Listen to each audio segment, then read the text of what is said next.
Dear students, welcome to the lecture series on the topic Engineering Graphics. Today we are going to discuss about section of the solids. I am Dr. AIP Ahuja, Professor, Department of Mechanical Engineering, Punjabi University, Patiala. Now here we have been provided with a cone having diameter of the base 50 millimeter and axis height it is provided to us as 60 millimeter. So this cone, it is resting on its base onto the horizontal plane or onto the ground, and this cone has been cut by an auxiliary inclined plane perpendicular to the vertical plane and inclined to the horizontal plane at an angle of 75 degree, and this auxiliary inclined plane passes through the apex of this cone. So we are required to draw the front view projections, the sectional top view projections, and the true shape of the cut section of this truncated cone over here. Now let us proceed with the construction of the orthographic projections of this cone when the cone happens to be resting onto the ground on its base over here. So as the observer is going to look at this cone from the top, so observer will be viewing the circular projections corresponding to the base of the cone having diameter is equal to 50 millimeter, and the circular projections have been drawn onto the horizontal plane below the XY reference line. Now we have divided this into 4 parts. Now these are 4 parts, 1, 2, 3 and 4 over here corresponding to the base. Now this is the axis point. So how the axis point will be located? Once we join these two diagonals 1, 3 and 2, 4 over here, the intersection point will provide us with the location of the axis points O and O1 over here. O point corresponds to the axis of the cone, while O1 point corresponds to the axis point which is available with us at the base of this cone over here. Now, through these 4 points, 1, 2, 3, 4, when we draw the projectors, so we will be able to obtain onto the base the points 1 dash, 2 dash, 4 dash and 3 dash over here. So point 1 of the base of this cone will be projected as 1 dash onto the XY reference line. Points 2, 4 and O1, they will be projected onto the XY reference line as 2 dash, 4 dash and O1 dash. Point 3 of the base will be projected onto the XY reference line as point 3 dash over here. Now we also know that this is the axis projection which we have drawn through the points O and O1 of the top view projections over here. Now the height of the axis happens to be 65 millimeter. So once we mark this height is equal to 65 millimeter, so this apex point O dash in the front view projections, it has been evaluated. Now once we evaluate the apex point O dash, now we can join this with points O dash 1 dash, O dash 2 dash, O dash 4 dash and O dash 3 dash over here. Now we know that there is an auxiliary inclined plane which is going to pass through the apex of this cone, and this auxiliary inclined plane happens to be perpendicular to the vertical plane and inclined to horizontal plane at an angle of 75 degree with respect to the horizontal plane. Now this cutting plane has intersected with this cone into this orientation. So this portion of the cone will be removed and this portion of the cone has been cut by this cutting plane. So we are left with this remainder portion of the cone, it is left out over here. Now we observe that this auxiliary inclined plane has cut this cone at these 3 points. The first point of intersection, it happens to be O dash. Why? Because this cutting plane passes through the apex of this cone. So this is point of intersection number 1. Whereas there will be 2 more points of intersection which will be available with us onto the base of this particular cone over here. So these 2 points will be A dash and B dash over here. So we can check point A lies between points 2 and 3. Similarly, point B happens to lie onto the circumference between the points 3 and 4 over here. So if we draw the projector from the points A dash and B dash into the top view projections, so this point will be the location of point A in the top view projection.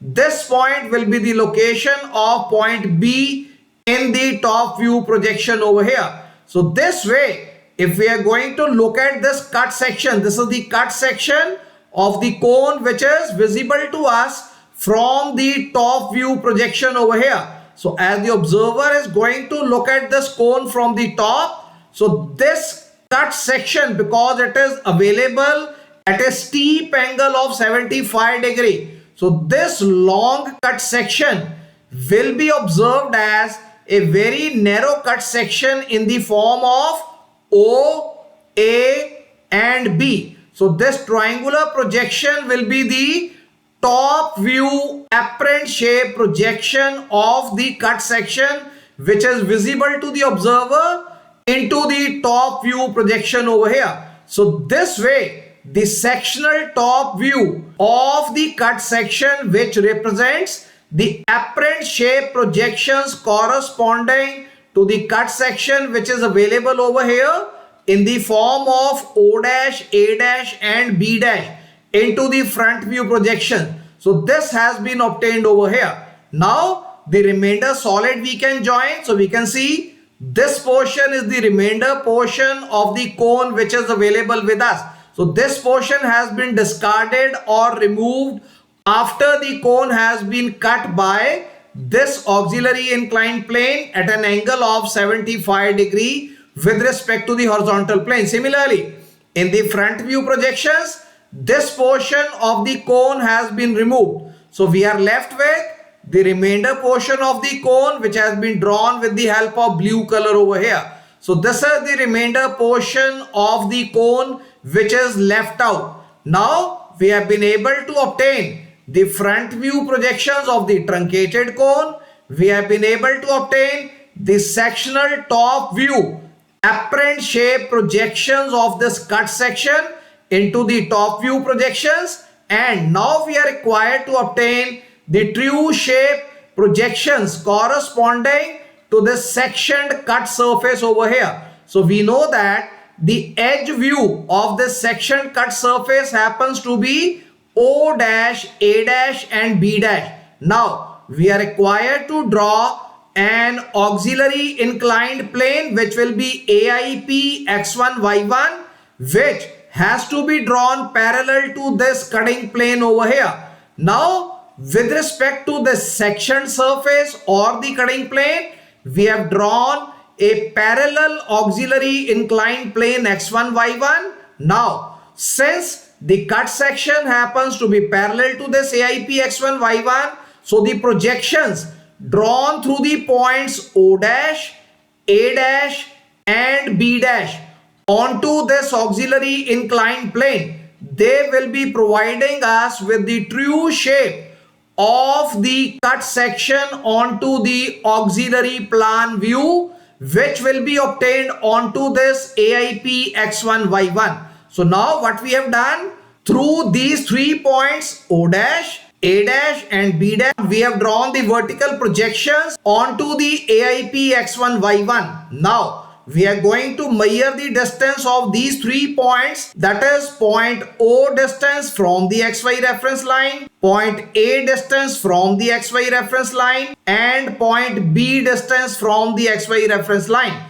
So the distances of the plan projections OAB from the XY reference line we are going to evaluate, and those distances they will be marked ahead of the plane onto the corresponding elevation projectors which are available with us into the front view projections over here. So let us proceed. So the first point which is available with us, it is point number O. So we can check.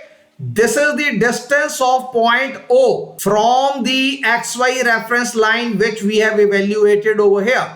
So this distance we have marked onto the projector line which is emerging from the corresponding point O dash of the elevation projection view. Now, this distance we have marked ahead of the plane, that is ahead of the auxiliary inclined plane x1, y1 over here. So this point O1 has been obtained into the auxiliary plan projection view over here. So this distance of point O1 from x1, y1, it will be same as distance of the point O from the xy reference line.